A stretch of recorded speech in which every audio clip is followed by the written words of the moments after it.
안녕하세요. 7분 경매 상담소의 유대입니다. 여러분은 소액 투자라고 하면 얼마를 생각하고 계세요? 뭐 한 5천만 원, 3천만 원 정도? 글쎄요, 사람마다 소액의 기준은 다 다르겠지만 저는 보통 한 1천만 원 이하면 소액이라고 생각을 해요. 근데 지분 경매는 1천만 원 아니면 그 이하 뭐 500만 원 정도만 있어도 시작할 수 있다고 해요. 근데 그렇게 말하면 사람들이 의심부터 해요. 500만 원, 1000만 원으로 부동산을 투자한다? 뭐 이거 가능해? 뭐 사기꾼 아니야 이거? 뭐 이렇게 뒤통수 치는 거 아니야 나중에? 이렇게 막 의심들을 많이 해요. 근데 500만 원으로도 실질적으로 수익을 낼 수 있고 실질적으로 수익을 냈던 사례를 한번 보여드릴 테니까 이런 경험 소액으로도 경험을 한번 쌓아보시라고 오늘 한번 물건을 소개시켜 드려 보겠습니다. 사건은 2009년 사건이에요. 낙찰은 2011년도에 받았고요. 너무 오래된 거 아니냐라고 하실 수도 있는데 저도 처음에는 소액 물건을 많이 했는데 요즘에는 좀 덩어리가 큰 것들을 많이 하다 보니까 소액 물건을 좀 찾기가 어려워서 예전에 했던 물건을 한번 다시 갖고 온 거예요. 장소는 충남 예산군 예산읍이죠. 요즘에 내포 신도시가 예산하고 홍성하고 같이 걸쳐서 들어왔는데 충청남도 도청이 내포 신도시로 온다고 확정된 지 얼마 안 된 그때였어요. 이 물건은 지분하고 지상권에 대해서 알아야 이해를 하실 수 있는 물건입니다. 왜냐하면 여기 보면 토지만 매각이며 지분 매각임이라고 되어 있는데 사진에서 보면 토지 위에 건물이 있는 게 보이죠. 그래서 지상권에 대해서 어느 정도 알아야 되고 잠깐 법정 지상권에 대해서 그럼 설명을 잠깐 드려볼게요. 우리가 법정 지상권이라고 검색을 해보면 법정 지상권은 법적으로 토지와 건물의 소유자가 달라지게 될 경우 토지와 건물의 소유자 간의 토지 이용권에 대한 분쟁이 발생할 수 있는데 이 얘기는 토지 소유자가 건물 소유자한테 건물의 철거를 요청할 수 있다는 거죠. 이러한 문제가 있을 경우에 법정지상권을 통해서 건물 소유자에게 법률상 토지를 이용할 수 있도록 하는 취지로 제도화된 거예요. 쉽게 얘기하면 법정지상권이 있으면 토지 소유자가 건물 소유자한테 건물 철거를 할 수가 요청할 수 없다는 거예요. 다만 지료 청구에 관해서는 별개의 문제가 되는 거죠. 이름만 봐도 이거는 알 수가 있어요. 법정, 법으로 정해진 지상권, 땅 위를 사용할 수 있는 권리라는 거죠. 법정 지상권은 어떨 때 인정이 될까요? 그것까지 디테일하게 말하면 영상이 너무 길어지니까 이 물건에 적용되는 것만 말씀을 드릴게요.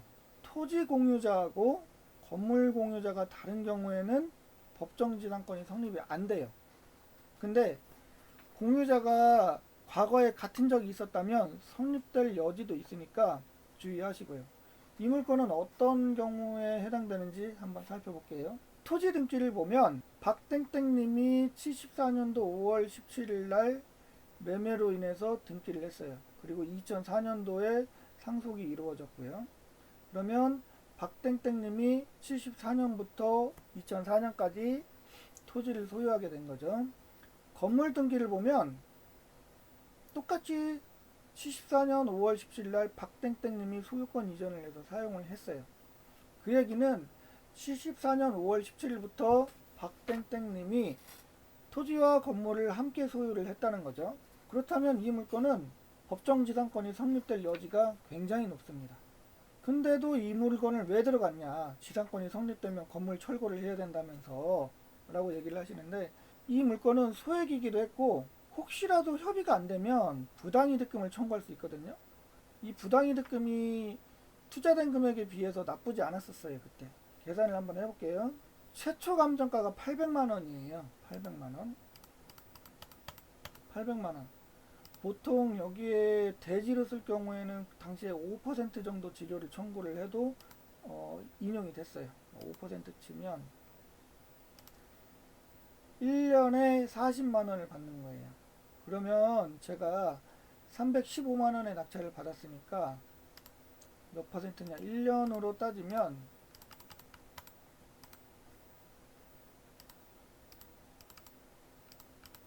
12.69, 약 12% 정도의 수익이 나는 거죠. 315만 원 넣어서 12% 수익률은 나쁘지 않다 라고 생각돼 가지고 입찰을 하게 된 거죠. 현황조사서를 보면 본건 지상에는 별첨 사진 표시와 같이 채무자겸 소유자 박땡땡의 모친 이땡님이 점유 거주가 있는 제시외 건물이 소재함이라고 되어 있거든요. 그 밑에도 보면 모친이 점유 거주하고 있고, 현장에서 만난 위 이땡에게 물은 바 면접하여 계측은 조금하였으나 정확한 것은 잘 모른다고 함, 이라고 되어 있다는 건 현황 조사를 할 때에도 이 어머니가 여기에도 거주를 하고 있었다 라는 거죠. 여기에는 어머니가 거주를 하고 있기 때문에 자식들이 이거를 무조건 해결할 거다 라는 생각을 하고 들어간 거죠. 그래서 입찰자가 한 명이에요. 혼자 들어간 거고, 혼자서 39.36%, 나쁘지 않은 금액이죠. 요 금액의 낙찰을 받아서 내용 증명을 보냈더니 연락이 왔어요. 공유자들 어머니가 해당 물건에 거주하시고 뭐 이것저것 사정 때문에 뭐 물건이 나왔는데 본인들이 매입을 하고 싶다 라고 해서 일주일 만에 매각을 했어요. 매각 금액을 정확하게 여기서 얘기 드리기는 좀 그래요. 다만 감정가가 800만 원이었으니까 뭐 대충 요 금액으로 생각하시면 될 것 같아요. 그러면 일주일 만에 제가 이 315만 원을 투자를 해서, 사실은 잔금 납부하기 전에 벌써 이미 다 끝난 물건이거든요. 그러면 이거는 2009년이니까 이런 사건이 있는 거지 지금도 있냐? 지금도 엄청 많아요. 엄청이라고 얘기하기는 좀 그렇지만 어쨌건 찾고 노력하면 물건은 있어요. 처음에 부동산 투자하려면 돈이 많이 들어갈 것 같지만 진짜로 이런 물건들은 본인들이 노력하면 소액으로도 수익을 낼 수 있는 방법이 충분히 있어요. 그리고 팁을 드리자면 소액 물건을 찾을 때는 경매보다 공매를 찾는 게 좋아요. 공매가 소액 물건이 많아요. 경매는 채권자가 이제 실익을 따져서 선순위 채권이 많거나 해가지고 본인한테 배당될 게 없으면 채권자가 경매를 신청을 하지 않죠. 근데 공매는 세금 체납자들 물건을 정리해야 세금 담당자들이 체납세금을 정리할 수 있어요. 그렇기 때문에 적은 금액이어도 진행이 돼요. 그래서 소액 물건을 볼 때는 경매보다 공매가 물건이 많으니까 유심히 보시면 좋을 것 같아요. 오늘 내용이 여러분 투자에 도움되길 바라면서 이상으로 오늘 영상을 마치도록 하겠습니다. 감사합니다.